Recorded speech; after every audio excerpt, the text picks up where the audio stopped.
Ada nggak yang ingin bermimpi ditemuin oleh Rasulullah?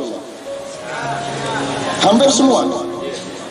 Sekarang kalau nggak Rasulullah, cuman yang datang cuman Amr bin As, mau tak? Wes nggak Amr bin As, wes Gus Dur wes. Mau tak? Mau.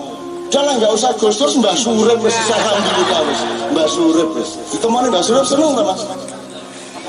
Saya nggak ngomong Rasulullah, nggak ngomong Mbah Surip, nggak ngomong. Yang ingin saya omongkan adalah, betulkah Anda tidak hidup bersama mereka lagi? Betulkah mereka tidak bersama kita lagi? Mereka tetap bersama kita. Masalahnya Anda tidak pernah dididik untuk mengembangkan kepekaan dan pengetahuan untuk kontak dengan mereka. Betul? Kalau saya ngomong gini katanya kelme, tapi cita-citanya ditemui Rasulullah. Akhirnya itu Rasulullah bukan terkesan seperti Rasulullah. Iya. Kalau memang Rasulullah bisa menemuimu, kamu juga harus mau membuka kemungkinan bahwa yang bukan Rasulullah juga bisa menemui kamu. Lepas dari itu halal atau tidak. Karena ada 3 macam orang yang katanya sudah meninggal tapi bisa ketemu sama Anda. Satu, karena kualitasnya lulus, dia kapan saja bisa menemui Anda. Nomor 2, yang oleh Allah dibilang tidak lulus tapi masih punya kemungkinan untuk melakukan mengulang, sehingga dia mencoba meneliti lagi dan melakukan deteksi lagi. Yang ketiga adalah orang yang sudah pasti tidak bisa mendapatkan jatah untuk datang ke kita lagi, tapi dia memaksa karena dia tidak pernah puas di dalam hidupnya. Nah, itu yang disebut hantu. Itu yang disebut yang ganggu di rumah Anda. Itu yang disebut di pojok-pojok sana, di bawah pohon. Itulah mereka orang-orang yang tidak punya hak untuk kembali ke kita, tapi mereka terus memberontak karena roketnya ketika meninggal itu kesana, dia akan tetap ke sana. Nah, 3 orang ojo takon, ini dari kitab apa aja? Ya kitab mbahmu. Karena kita apa sebenarnya itu percaya jubun, ya percaya buahmu. Nah, terakhir gini, teman-teman sekalian, dari seluruh kemungkinan, karena Sukasrana Sumantri sekarang Tiwikromo saja, Krisna Duto saja, itu belum tentu efektif untuk keadaan Indonesia sekarang. Terus siapa yang mau Tiwikromo itu Anda menjadi seolah-olah besar, terkesan raksasa. Jadi negosiasinya gagal, Krisna keluar dari keraton Astina, terus dia keluar menjadi raksasa besar, kan gitu kan? Nah, ketakutanlah si Duryodhana dan adik-adiknya yang 99 orang, akhirnya dia mau menuruti rekonsiliasi dengan Pandawa. Nah, sekarang kan Pandawa sedang terusir dan dia sedang ada yang berjudi, ada yang terkapar-kapar di hutan dan lain sebagainya. Maka teman-teman sekalian, sekarang ini adalah saat di mana Anda tidak peduli Anda tahu apa tidak masalah di Indonesia. Tidak peduli apakah Anda ini orang Indonesia atau bukan. Tidak peduli apakah Anda ini setuju sama pemerintahan atau tidak. Tidak peduli apakah Anda ini suka menjadi bangsa Indonesia atau tidak suka saat ini dengan fakta-fakta yang seperti ini.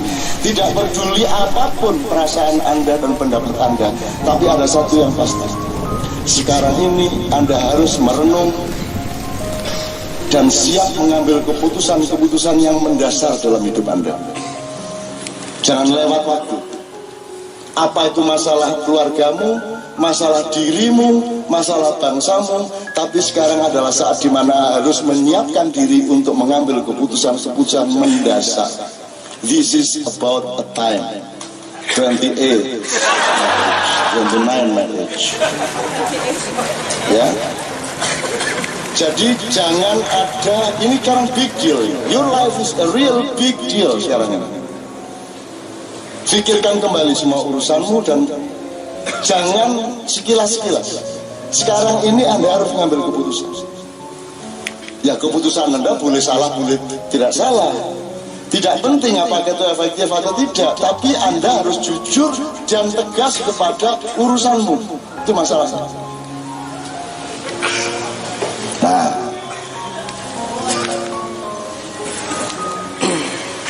Gelombangnya sekarang semua begitu. Tadi saya bilang sama Mas Wan, ini sedang ada energi yang sangat bagus turun dari langit malam hari ini. Anda rasakan, Anda sehat di dalam sakit Anda sekarang. Anda jernih di dalam keburaman Anda. Rasakan aja. Anda sekarang penuh semangat di dalam keputusasaan Anda. Jadi fakta Anda sebenarnya fakta yang menggelisahkan. Tapi kok rasanya kok saya kok oke ya gitu. Anda rasakan. Sekarang sedang turun itu. Dan Anda dibantu Tuhan untuk mengambil keputusan-keputusan besar. Saya melakukan itu. Jadi tanggal 28 September di Kadipiro saya akan nanggap wayang. Wayangnya bukan wayang seperti yang pernah Anda tonton. Dan wayang itu tidak seperti yang penghargaan UNESCO. Wayang itu bukan budaya folklore lisan. Wayang itu budaya sastra teks. Jadi wayang nanti di Kadipiro 9 jam dari setengah 8 sampai jam 5 subuh. Itu tidak bisa dikurangi satu kata pun. Fix seperti itu. Wiritannya atau mantranya sekitar 1 jam. Untuk apa?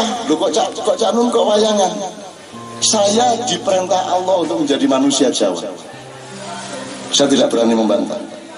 Dan kewajiban saya adalah mempelajari nenek moyang saya, mempelajari filosofi bangsa saya, supaya berguna untuk orang-orang seluruh dunia. Kalau saya Lombok, saya harus menjadi Lombok yang benar-benar Lombok, supaya saya berguna untuk gado-gado, berguna untuk lontong balap, berguna untuk yang lain. Betul tak? Jadi jangan salahkan kalau saya mendalami kelombokan saya, mendalami kejawaan saya. Dan jangan takut saya menjadi Jawa terus tidak Islam. Siapa bilang Jawa sama Islam itu sesuatu yang berbeda?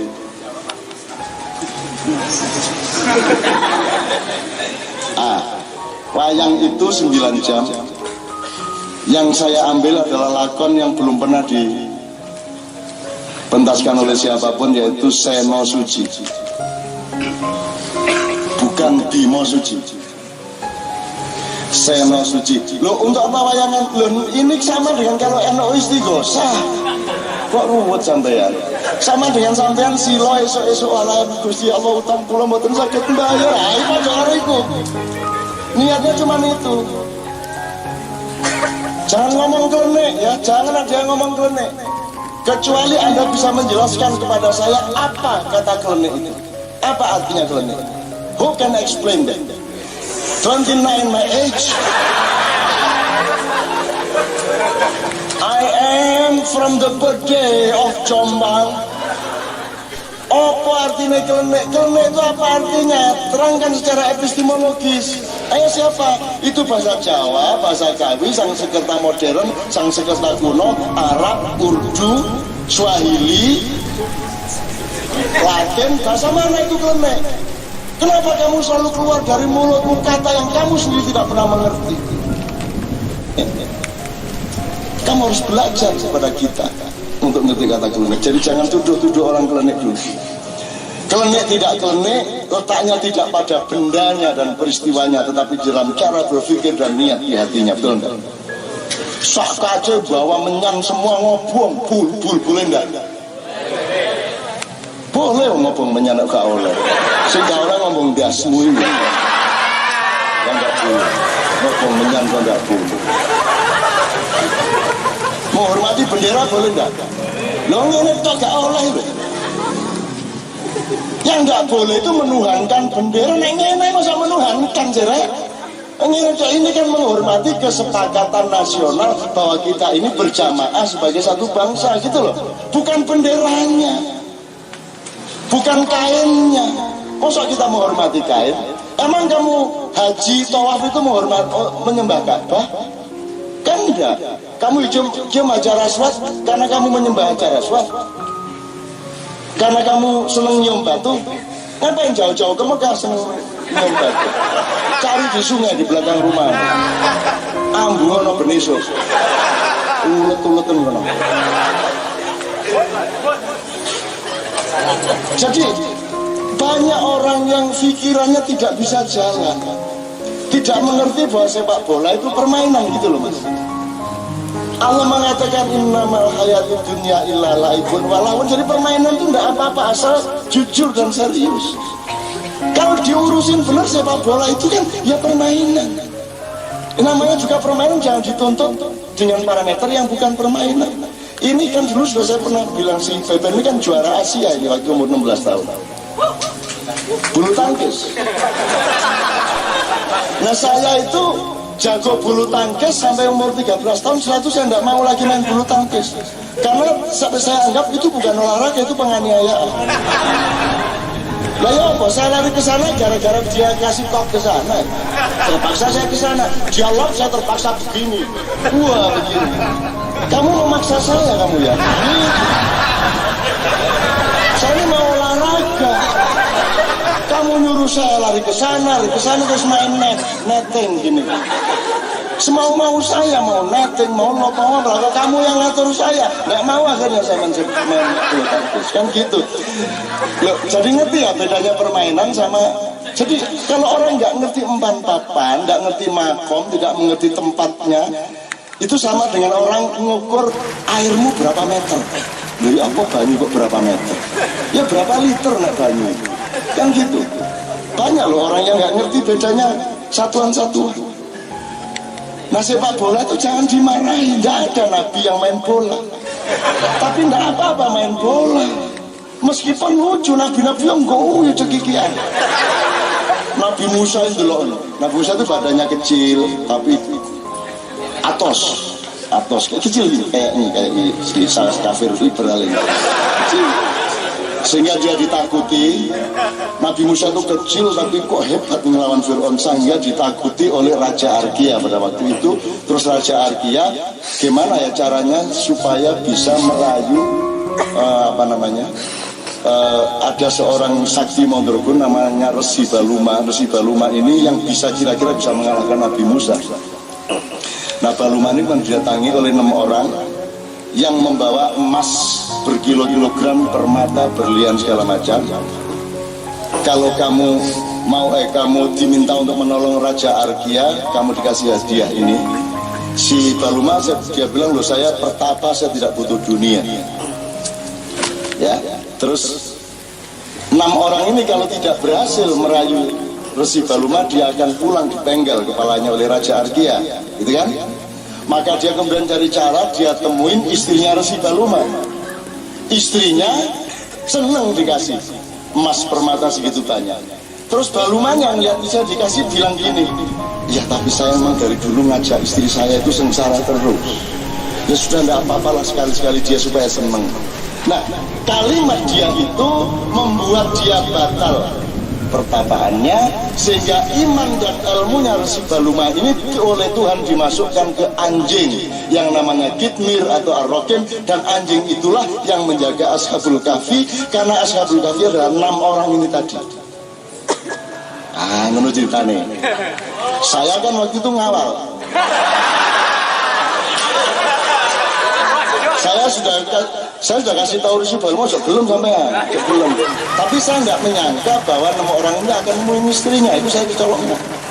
Udah akhirnya sudah nggak apa-apa lah, akhirnya Resi Baluma dihukum, imannya dan ilmunya dimasukkan ke dalam Kitmir. Nah ini dramanya sedang kita kerjakan yang berjudul Kekasih Anjing. Selama ini kita sebut tafakur anjing. Saya takut kepada orang yang takut kepada bahasa Arab, sehingga saya universalkan dengan judul yang tidak pakai tafakur tapi Kekasih Anjing. Bagi semua yang merasa menjadi kekasih anjing, silakan nonton pada tanggalnya nanti. Karena anjing di situ adalah, karena ini semua orang yang mulia di dalam sejarah, begitu dia masuk pintu gerbang surga selalu anjing yang mengawalnya. Begitulah Raden Puntawijaya, begitulah Allah mengampuni seorang pelacur yang ketika dia kehausan mengambil air hanya sedikit sekali, mau dia minum, tiba-tiba datang anjing menjulur-julurkan lidahnya karena haus. Dia berkorban tidak minum untuk dirinya si pelacur ini, tapi dia kasihkan anjing. Begitu anjing itu menjadi hilang hausnya, Allah mengampuni dosa pelacur ini karena dia memberi minuman yang sangat dia butuhkan kepada si Anjing, jadi sekarang wahai wanita jadilah pelacur. Melacurlah. Nanti setelah 10 tahun carilah seekor anjing yang sedang kehausan dan berilah dia minum. Itu nek kiai gendeng ngomong ngomong kemana? Anjing itu bapaknya sang guru Hyang. Oke. Ya, itu sangat tidak mengherankan. Jadi Anda jangan pakai frame Anda lah kalau memahami hidup ini. Belajar terus lah, framemu bisa berubah tiap. Dan sekarang ini in about time to change. Anda harus mulai mengambil keputusan supaya Anda bisa menghancurkan dirimu yang sekarang menjadi dirimu yang besok.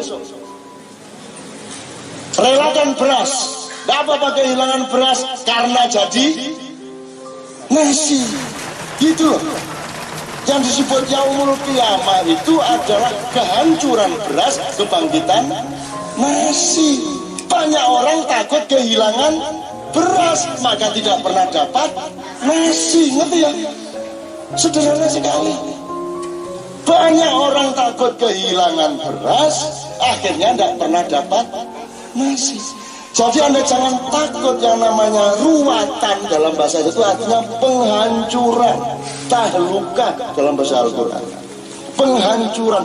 Kamu harus berani menghancurkan dirimu yang hari ini supaya engkau menjadi dirimu yang besok pagi. Kalau kata Krishnamurti, engkau mati setiap detik dan engkau lahir pada detik berikutnya. Ngono lho ceritanya. Jadi dan ini waktunya sangat strategis untuk itu, Mas. Sambil nanti saya akan melansing dibukanya Quran kuno yang ada di tangan saya untuk diupacarakan bahwa kita ingin menjalankan amalan untuk memelihara Quran sing wis protol-protol. Quran tulisan tangan yang kuno banget. Nah, terakhir sekali saya kembalikan kepada Juggernaut. Siapakah yang akan jadi Krishna Duta? Dan apakah itu merupakan solusi bagi masalah-masalah di Indonesia? Apakah diperlukan seorang raksasa di Indonesia? Saya cuma mendoakan mudah-mudahan gini, apapun keadaannya, hidup Anda diberi kemudahan oleh Allah. Di semua urusan Anda, sehari-hari pagi dimudahkan. Siang agak sedikit sulit, tapi kemudian diberi kemudahan yang lebih besar. Menurut ojo mudah terus gak enak. Hidup tuh gitu. Jadi tidak boleh masuk terus, harus masuk keluar, masuk keluar, masuk keluar. Itu sifat kehidupan. Tapi kan konsepmu nggak melebu terus, layak jebol. Supaya bisa masuk harus keluar, kan begitu. Jelas ya. Lu bagaimana segini aja nggak paham? Hah? Ya iya. Kalau Anda tidak mau keluar, tidak bisa masuk. Tapi kan konsepmu kan masuk dok. Nah itu salah Anda kuno itu. Jadi tidak hanya mudah, tapi juga kemudahan itu justru pada momen tertentu dibangun oleh kesulitan. Maka inna ma'al usri yusra. Bukan sesudah kesulitan ada kemudahan, tapi bersamaan dengan kesulitan sudah ada kemudian, tinggal kamu mainkan. Nadanya apa, berangkat dari lagu apa. Gitu loh teman-teman sekalian.